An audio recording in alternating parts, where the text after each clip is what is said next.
લક્ષ્ય ન્યૂઝ, એક નજર, એક લક્ષ્ય.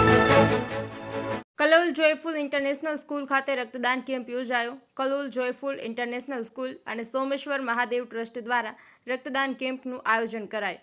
કલોલ ખાતે દેશભક્તિનું અનોખું ઉદાહરણ જોવા મળ્યું છે.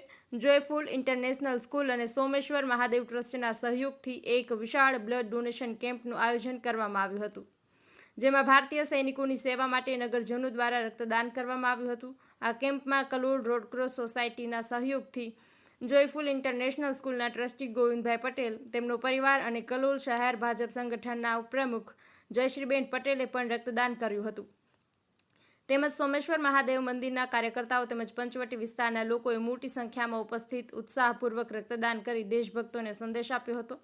આ પ્રસંગે વિશેષ ઉપસ્થિતિમાં કલોલના ધારાસભ્ય લક્ષ્મણજી ઠાકોર, કલોલ શહેર ભાજપ પ્રમુખ જીતુભાઈ પટેલ તેમજ કલોલ શહેર ભાજપ ઉપપ્રમુખ જયશ્રીબેન પટેલે, કલોલ રેડક્રોસના દિલીપભાઈ દવે ઉપસ્થિત રહ્યા હતા. લક્ષ્ય ન્યૂઝ, સંજય નાયક. આજે જોયફુલ સ્કૂલ અને સોમેશ્વર મહાદેવના સંયુક્ત ઉપક્રમે બ્લડ ડોનેશન કેમ્પ રાખ્યો છે. આ કેમ્પનો હેતુ હતો પાકિસ્તાન સાથેનું યુદ્ધ થવાની પૂરી શક્યતા હતી. આજે તો સીઝફાયર થઈ ગયો એટલે એ વખતે નક્કી થયું કે બ્લડ ડોનેશન કેમ્પ આગોતરું આયોજન કરીએ તો ક્યાંક આપણા દેશમાં બ્લડની એકદમ આવશ્યકતા પડી જાય તો ખૂટે નહીં, એ આશયથી બ્લડ ડોનેશન કેમ્પ રાખ્યો છે. ખૂબ ઉત્સાહ છે.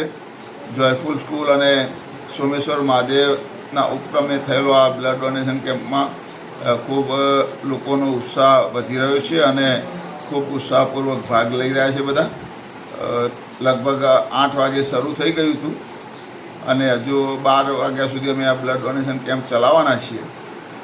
લોકોને રાષ્ટ્ર માટે કેટલું તીવ્રતા છે, કેટલો ઉત્સાહ છે, એ આ કેમ્પ ઉપરથી જણાઈ આવે છે. લોકો હાલ મોદી સાહેબે બહુ વિચારીને યોગ્ય નિર્ણય કર્યો છે, પરંતુ પ્રજાની અંદર એમ હતું, આજે પણ જનમાનસ એવું કહે છે કે પાકિસ્તાનને પૂરું કરી દેવું જોઈએ, કોઈ સંજોગોમાં પૂરું કરી દેવું જોઈએ, એવું જનમાનસ બોલે છે.